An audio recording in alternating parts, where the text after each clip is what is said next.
Alexandra Eala fell to her knees on the grass of center court, and for a moment the entire stadium seemed to hold its breath with her. It was the 4th of July, 2026, and she had just done something that had never been done before in the history of her sport. She had taken down Iga Swiatek, the reigning Wimbledon champion, a 6-time Grand Slam winner, one of the most dominant players of her generation, and she had done it on the most storied court in tennis. Her hands pressed into the grass. Her shoulders shook.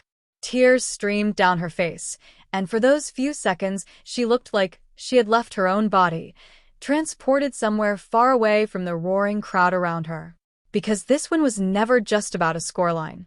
It was about everything that came before it, the years of isolation, the family that gave up so much, the mornings she woke up thousands of miles from everyone she loved, and the quiet doubt that maybe a kid from the Philippines simply wasn't supposed to make it this far. To understand what that moment really meant, you have to go all the way back to where it started, and it didn't start on a Grand Slam court at all. It started on a modest court back home, after school, with a little girl who just wanted to beat her older brother. Alexandra Eala grew up in Quezon City in a household that lived and breathed sport. Her mother had once represented her country as a competitive swimmer, and her father made sure the family's athletic passion never faded. But tennis wasn't the obvious choice for a Filipino kid chasing greatness. Basketball ruled the courts and the television screens back home. Tennis was a niche, a road with no map and no one who had walked it successfully before. Still, Alex picked up a racket, not because it was trendy, but because her grandfather introduced her to the sport and her brother was already playing. She wanted what every younger sibling wants, to keep pace, to prove she belonged. There were no cameras following her, no headlines waiting to be written. Just a girl in ruffled socks and light-up shoes hitting ball after ball, day after day, guided by one simple principle her grandfather drilled into her. If you want something, you put in the work for it. There was no shortcut, no destiny waving her forward. Just repetition and grit. And that foundation is part of why her story feels so different from the usual prodigy narrative, the one where talent just appears fully formed and doors swing open on their own. Alex never had that luxury. There was no established path for a Filipino tennis player to follow, no list of predecessors to study, nothing to prove the dream was even achievable. She had to imagine the possibility before anyone else could see it, and her family had to make a decision that would test all of them. Local courts could only take her so far. If she wanted real growth, she needed elite coaching, tougher competition, a place built entirely around producing champions. So when she was just 13 years old, her parents made the leap, sending her across the world to Mallorca, Spain, to train at the Rafa Nadal Academy. Picture that for a second. 13. Old enough to know exactly what she was giving up, but still young enough to need her parents every single day.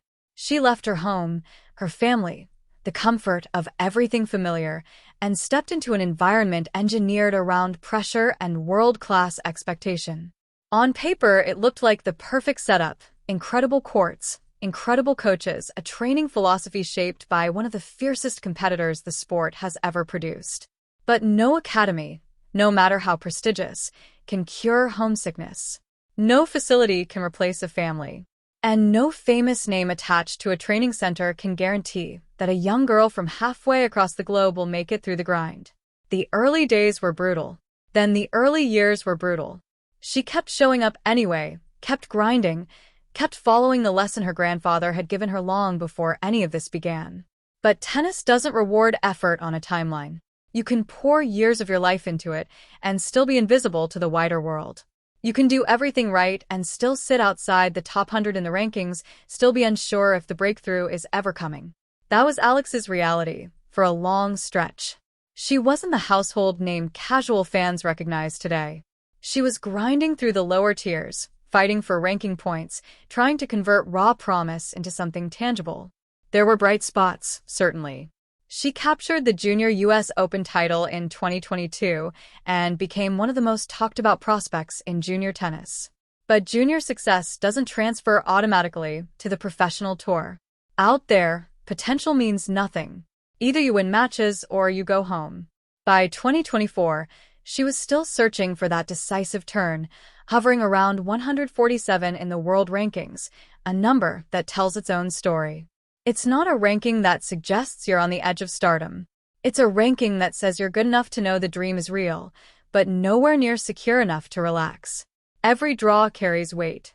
Every trip, every minor injury, every disappointing loss lands harder because of everything already invested.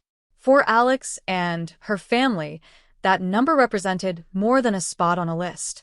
It represented years spent apart, and the kind of question every family chasing a sporting dream eventually has to face. How much longer do we keep pushing before we know if this was worth it? She didn't stop. And then Miami happened, in March of 2025. Nobody expected the Miami Open.